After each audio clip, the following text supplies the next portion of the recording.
तो मैं सरकार से ये भी कहना चाहूँगा, मुख्यमंत्री जी से हाथ जोड़कर, कि 69,000 ऐसी वैकेंसी थी जिसमें योग्यता के साथ खिलवाड़ हुआ है।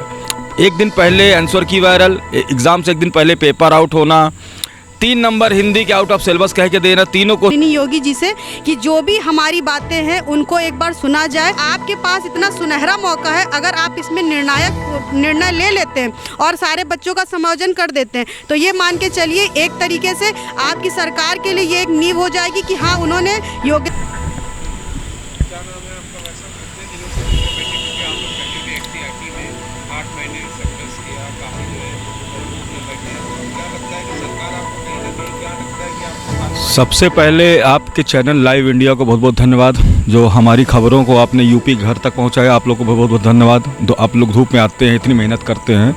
देखिए, मेरा नाम विवेक द्विवेदी, मैं प्रयागराज से हूँ। लगभग 21 जून योग दिवस के अवसर से हमने एससीईआरटी में धरना शुरू किया। अब कुछ कई कारणों से सरकार ने उस समय बातें नहीं मानी, क्योंकि 1,37,000-22,000 पद खाली था और आचार संहिता लगने वाली थी। सरकार विचार बना भी रही थी, लेकिन कुछ टेक्निकल इशू, कोर्ट केस चल रहा था, जिसके कारण सीटें नहीं जुड़ी।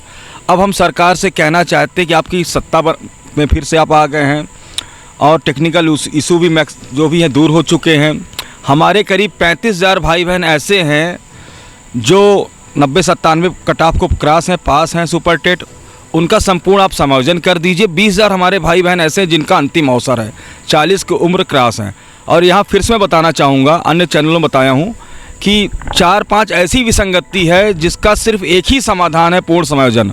एक दिन पहले आंसर की वायरल, एग्ज़ाम से एक दिन पहले पेपर आउट होना, 3 नंबर हिंदी के आउट ऑफ सिलेबस कह के देना, तीनों क्वेश्चन सही थे बताइए। अभी आंसर की का मुद्दा चल रहा है, उसमें भी 2-3 नंबर मिलेंगे। इसके अलावा और भी कई विसंगतियां हैं। अगर 20,000 अभ्यर्थी ओवर एज हो रहे तो बता ही चुका हूँ। सबसे बड़ी बात, बीएड वालों को 10 साल में एक बार मौका मिला 2011-18 में।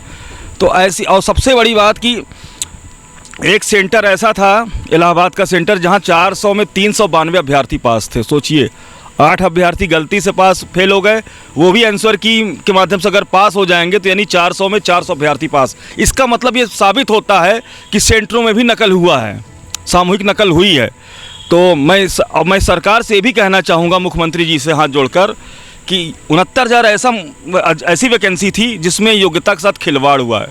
तो इन सभी मुद्दों का एक ही निदान है कि आप पूर्ण समायोजन कर दीजिए और योग्य अभ्यर्थियों के साथ न्याय कीजिए। इको गार्डन में कितने दिनों से बैठे हुए, क्या पूरा मामला? सर, हम लोग यहाँ पर इको गार्डन में हमारा जो फिर से स्टार्ट हुआ है, आपने वैसे देखा कि हमारी जो मुहिम थी 69,000 शिक्षक भर्ती की, जो पानी की टंकी पे इको गार्डन में, वो तो पिछला 8 से 10 महीना हमारा चल रहा था।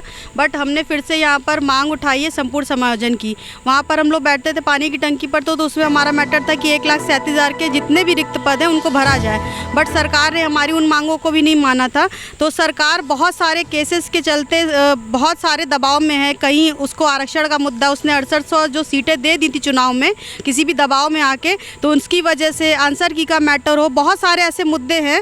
तो इस वजह से हम लोगों को पूर्ण समायोजन की मांग का मुद्दा उठाना पड़ा और ये हमारा जो धरना इको गार्डन में फिर से स्टार्ट किया गया है, उसी के क्रमिक में है। ऐसा नहीं कि हम अलग से कुछ कर रहे हैं, मांग हमारी वही अभी भी है कि हमारे जितने भी बच्चे बचे हुए हैं, सुपर टेट में पास बच्चे बचे हुए हैं, उनका समायोजन कर दिया जाए। तो वही 11 मई से हम लोगों ने फिर से यहाँ पर अपनी मुहिम को फिर से स्टार्ट किया है। और हम चाहते हैं कि जब बीजेपी की सरकार दोबारा सत्ता में आ गई है, तब उन्होंने नहीं सुना, चलिए हम मानते हैं कि आचार संहिता लग गई, चुनाव में व्यस्त हो गए, हमारी मांगों को नहीं ध्यान में दे पाए।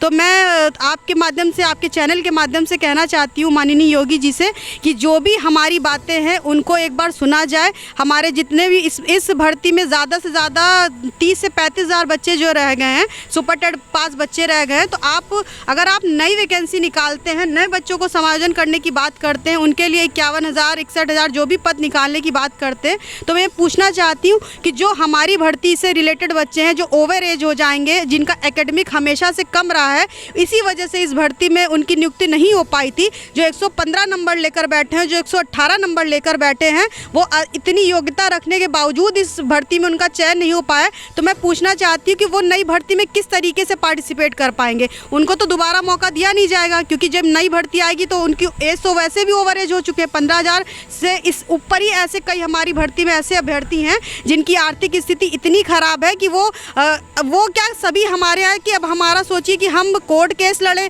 6800 की फंसी हुई है, कई केसेस फंसे हुए हैं, उनसे ले के मतलब एक मुद्दा यहाँ पर नहीं फंसा है। कोर्ट खेलने के लिए भी पैसा चाहिए होता, तो हमारे पास इतना पैसा नहीं है कि हम ज़िंदगी भर कोर्ट के फैसलों का इंतज़ार करते रहे कि 6800 कब दी जाएगी, या फिर जब सारे मुद्दे आंसर की का मुद्दा कब सॉल्व किया जाएगा, आरक्षण का मुद्दा कब सॉल्व करा जाएगा।